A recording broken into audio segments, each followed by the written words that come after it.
माना गांव, जहां से पांडव स्वर्ग की ओर गए थे।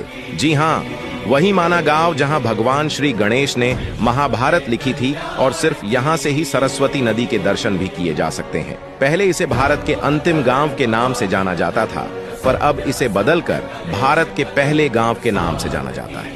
माना गांव चमोली डिस्ट्रिक्ट में आता है और बद्रीनाथ से इस गांव की दूरी सिर्फ 3 किलोमीटर की है। इस गांव में स्थित गणेश गुफा में ही भगवान श्री गणेश ने बैठकर वेद, पुराण और महाभारत लिखी थी। गणेश गुफा के बारे में कहा जाता है कि जब भगवान श्री गणेश जी वेद लिख रहे थे तो सरस्वती नदी अपने रौद्र रूप से बह रही थी, जिससे कि भगवान श्री गणेश को वेद लिखने में बहुत दिक्कत हो रही थी। तो उनके मना करने के बाद भी जब शोर कम नहीं हुआ तो गणेश भगवान ने सरस्वती नदी को श्राप दे दिया कि तुम इससे आगे किसी को भी नजर नहीं आओगी, और इसीलिए सरस्वती नदी सिर्फ माना गांव से ही देखी जा सकती है। इस गांव से थोड़ी ही दूरी में स्थित है वसुधारा फॉल। कहा जाता है कि वसुधारा फॉल्स का पानी जो लोग पाप करते हैं उन पर बिल्कुल भी नहीं गिरता है। यह एक बेहद ही सुंदर झरना है जिसकी ऊंचाई लगभग 400 फीट की है।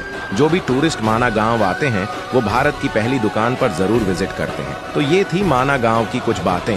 वीडियो को शेयर करो उनके साथ।